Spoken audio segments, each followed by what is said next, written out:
Hello guys. Welcome back to my YouTube channel.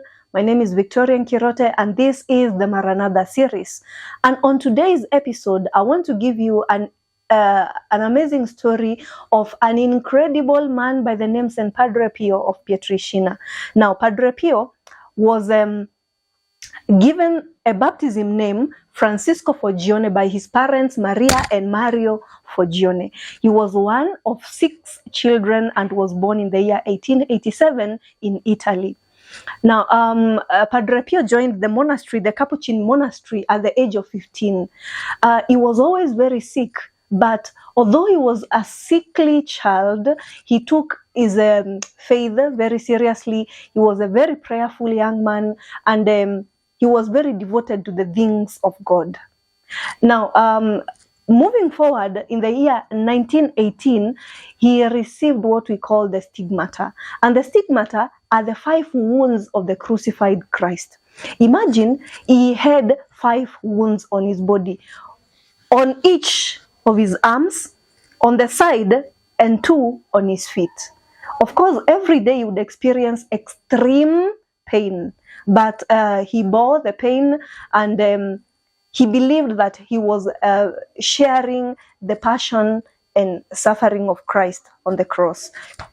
So Padre Pio, according to the doctors, would lose like roughly a pint of blood every day.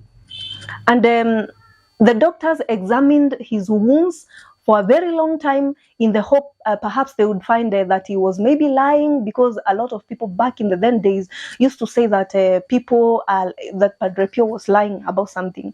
He was very famous, and of course there are a number of people in the church who used to feel threatened by him and by his fame among the people. But of course, he was famous because he was very holy. Now, as I told you before, Padre Pio was always very sick. So imagine he has the wounds, that is the stigmatas, and 2, he also had his sicknesses. I imagine the modern Christian, especially we who are so used to being given the, what do we call it, the prosperity gospel, most of us would never bear that kind of a life. Because I imagine the modern Christian is told, when God loves you, you will never feel any kind of pain. He will give you wealth. He will give you good health. Your family will be perfect. Everything will be good. But sometimes, imagine, people suffer, but that doesn't mean that God is against us. He's always with us, Padre Pio lived with these wounds for 50 years to his death in the year 1968 on September 23rd. The most incredible thing about Padre Pio, or rather about the story of Padre Pio, is his life of prayer and resilience. This man would spend hours upon hours in prayer. Imagine a man who would say like 40 to 50 rosaries in a day. That's basically someone who is spending most of his time in prayer. He would sleep for very few hours, and most of his night was still spent in prayer. Now, Padre Pio was a very holy man, and he was gifted with a gift. He was given a gift of discernment, of course, by God, and because of this, he would know people's sins even before they were confessed to him, and therefore his confessions were very, very, very attractive. People would even book days before to go and make their confession to Padre Pio. So Padre Pio would spend many hours, of course, in a day also in confession. And another thing that was very attractive in the life of Padre Pio were the daily masses that he used to offer. He would offer the mass in such a good and holy way, understanding all the mysteries of God that are, of course, shared with us Christians during the process of Mass so well that many people would attend his Mass daily, and they would come from a very long distance. Padre Pio was one man who liked to encourage people with the sayings. His favorite saying was, "Pray, hope, and don't worry.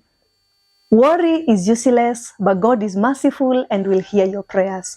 So you would of course tell people this a lot. you would encourage his spiritual children to pray, and you'd also encourage them to love God and to drop their mediocre Christianity. Padre Pio was canonized as a saint in the year 2002 by Pope John Paul II, and he is one of the holiest Catholic saints that we have seen, especially in the 21st century. If you have been inspired by this story to, of course, live a life of prayer and resilience in your faith, kindly like, share, and comment. I will appreciate so much, and God bless you. Do not miss out on our next episode on Padre Pio's confession with the devil. Bye bye.